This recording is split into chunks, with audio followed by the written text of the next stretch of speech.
प्रणाम स्वामी जी। स्वामी जी, मुझे सपने बहुत आते हैं और मैं अक्सर सपनों के बाद चिंतित हो जाता हूँ। कृपया मार्गदर्शन कीजिए। सपने बहुत आते हैं।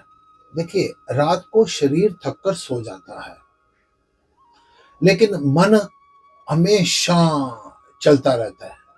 मन की गति कभी भी नहीं रुकती है। सपनों का जो कारण है वो होता क्या है कि तुम दिन में जिस प्रकार की बातें सोचते हो। एक बड़े प्रसिद्ध नेता हमारे पास आए और नेताजी क्या कहते हैं, स्वामी जी मेरे को सपना आता है मैं बड़ी ऊंचाई पर खड़ा हूं और मैं नीचे देख के डरता हूं, मैं गिर ना जाऊं, मैं गिर ना जाऊं, मैं दीवारें पकड़ रहा हूं। तो उसका साफ नजर आ रहा है वो जिस बुलंदियों पर पहुंच चुके हैं, वो स्ट्रगल करके भाग्य से कर्म से जिस मुकाम पर पहुंच चुके हैं, उनको बस यही चिंता रहती है टिकट मिल जाएगी नहीं मिल जाएगी, जीत जाऊंगा या नहीं जीत जाऊंगा, हार तो नहीं जाऊंगा मेरी। बस वो उनके अंदर ये सारी की सारी ऊहा पोह चलती रहती है। तो उनके मन में आता है कि मैं बड़ी ऊंचाई पर हूं, मैं गिर ना जाऊं। हम जिस प्रकार का सारा दिन सोचते रहते हैं, सपने भी रात को उसी से मिले जुले उसी भाव के हमारे को रात को सपने आते हैं।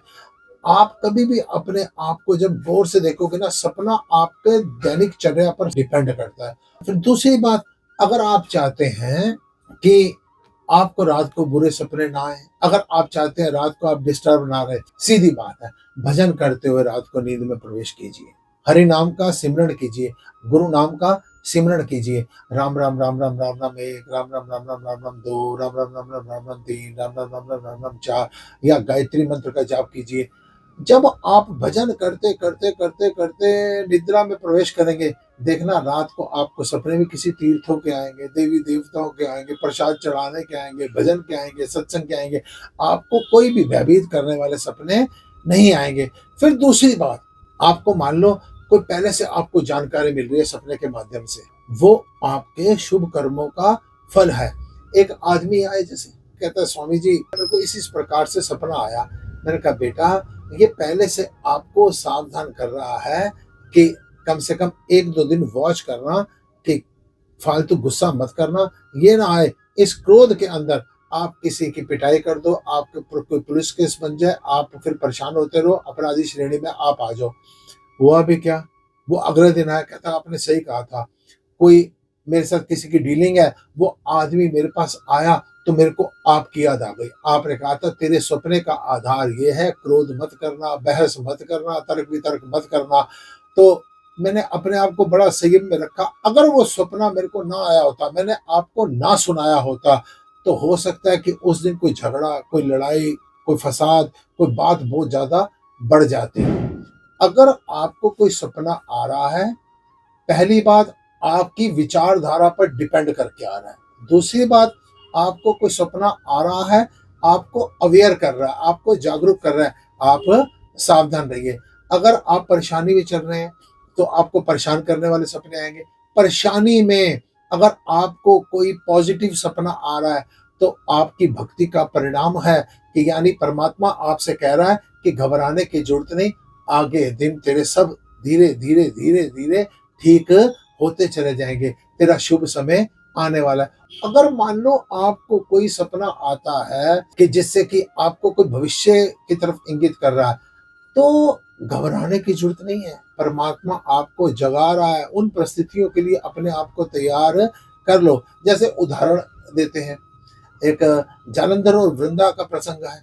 जालंधर भगवान शंकर के साथ युद्ध कर रहा था और इधर वृंदा को सपना आता है कि जालंधर दक्षिण दिशा की ओर जा रहा है, गधे के ऊपर बैठ कर जा रहा है, सिर मुंडाया हुआ है। उसके भाव ये हैं कि जालंधर कालवश हो गया है, जालंधर मर जाएगा। इस प्रकार से उसका जो परिणाम है। अब वृंदा ने क्या किया, वृंदा ने मन बदलने के लिए पार्क में गई। जब मन ही खराब था, बार बार सपने के साथ जुड़ रहा था, मन नहीं लगा, गौशाला में गई, मन नहीं लगा, इधर उधर गई, मन नहीं लगा, वो सपना आखिर में सच हुआ। दूसरा सपने की बात करो, रामचरितमानस पढ़िए। कैकेयी ने राजा दशरथ से दो वरदान मांग लिए। भगवान श्री रामचंद्र वनवास में चले गए और जो भरत जी थे शत्रुघ्न के साथ ननिहाल में रहते, ननिहाल में उनको रहकर अपने परिवार के लिए एक नकारात्मक सपना आया कि जैसे सब कुछ अयोध्या उजड़ी उजड़ी लग रही है, सब कुछ वीराना वीराना सा लग रहा है। जब सारा नेगेटिव सपना देखा तो मन बड़ा बेचैन था। इतनी देर में ही एक दूत गुरु वशिष्ठ का संदेशा लेकर भरत जी के पास पहुंच गया। ना तो सपने के बाद वृंदा जलंधर को बचा सकी और ना ही सपने के बाद राजा दशरथ को भरत जी बचा सके। जो सपना आया है आपके विचारों के अनुसार आया, जो आपके पुण्य कर्मों के फलस्वरूप आपको कोई सपना जागरूक करने के लिए आता है तो आप संयम में रहें। अगर आप घबराए हुए हैं तो चिंता मत करें, आगे समय अच्छा आने वाला है। और अगर कोई नेगेटिव सपना भी आ जाता है, आप किसी यंत्री मंत्री तांत्रिक मांत्रिक इधर उधर पंडित मौलवियों के पास सिर्फ सपने का लिए घूम रहे हैं ना कि सपने आने बंद हो जाए, तो आप बेवकूफ हैं। जो लिख दिया गया है उसको कोई मिटा नहीं सकता है। सिर्फ भजन कीजिए, अगर उसमें से आपको कोई सपने से कोई जागरूकता मिल रही है, अगर आपको अवेयरनेस मिल रही है तो आप सावधान हो जाइए। और दूसरी बात, जो होना है उसको कोई टाल नहीं सकता। आपके शुभ कर्मों का फल है कि आपको पहले से वो इंगित कर रहा है। तो आप भजन कीजिए, सिमरण कीजिए, सत्संग में बैठिए, होइए वही जो राम रचि राखा। और देखिए ना, फिर कई बार बात होती है कि स्वप्न में घर के जो मृतक परिजन हैं, पूर्वज हैं, वो आते हैं। अरे तुम्हारे शुभ कर्मों का फल है, कल तक वो आपके साथ रहते थे और आज अगर सपने में आ रहे हैं तो दिक्कत क्या है।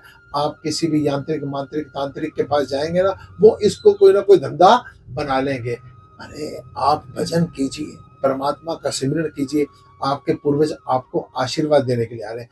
और फिर अगर आपको लगता है कुछ मांग रही है, थोड़ा सा आटा दाल चावल चीनी दान कर दीजिए, अन्नदान कर दीजिए, बहुत है। जो होना है उसको अखिल ब्रह्मांड में कोई रोक नहीं सकता है। सिर्फ एक बार बार कहूंगा, परमात्मा का हरि नाम का भजन कीजिए, सिमरण कीजिए, सारे कष्ट निवारण इसी के साथ हो जाएंगे। और इससे बढ़कर कोई उपाय नहीं है। हरि दा भजन कर सदा सुख पाएगा, नहीं तो दर दर दिया ठोकरा तो खाएगा। ओम नमः।